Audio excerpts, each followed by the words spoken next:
Here's a tool that will serve you well, not only thinking about how you need to grow the business, but how you need to grow people. It's called Creative Tension. It's a tool that was introduced by an author by the name of Robert Fritz in a book called The Path of Least Resistance. And think of it as a rubber band. So picture a rubber band stretched between two fingers. This finger here is what we call current reality, and that's our day-to-day scenario right now. Whether it be successful or unsuccessful from a business perspective, our current reality defines our starting point. Then we think about the other end of that rubber band as vision, where we want to go.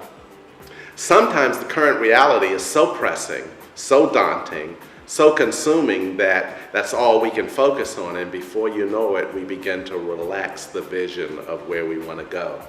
There's no more pull associated with the vision, and all we find ourselves doing is dealing with the day-to-day chaos that defines a lot of busy, frenetic work that exhausts people at the end of the day, because it feels like when there's nothing compelling us towards a better future in the business, it just feels like a paycheck.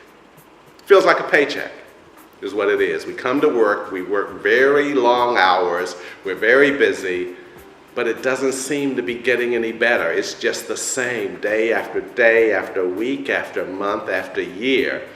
People don't stay in organizations like that where there's not enough tension that pulls them towards a better future, a better way of really thinking about the business.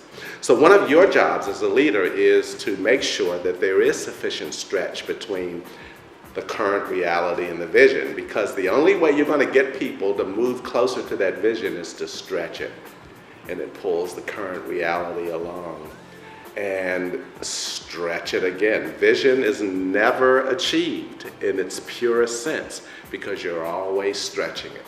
Just when you get close enough, you modify it again, because the great thing about a vision and sufficient creative tension is that it's energizing. If you don't have sufficient stretch in the company's vision, you don't have a lot of energy in that organization. There's something about being on a learning curve, which is associated with stretch, because when we stretch ourselves as an organization, we're building new capability. It's no different than in people. It's no different than in members of your team.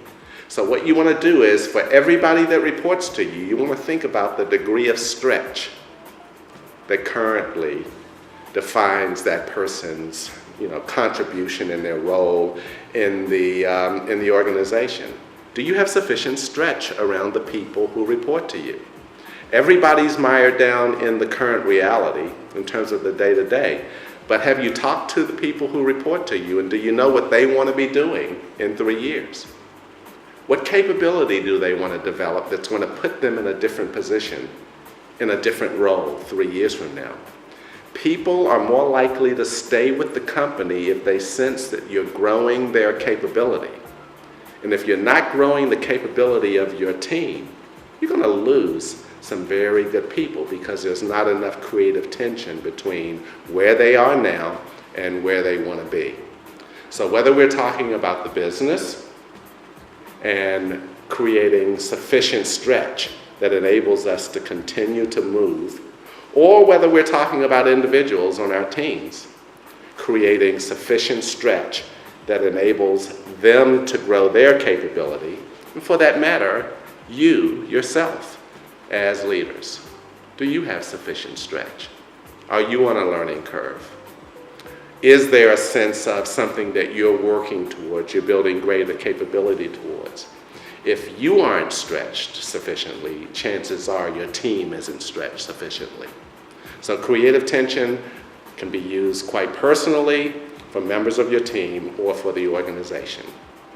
It's a very effective tool.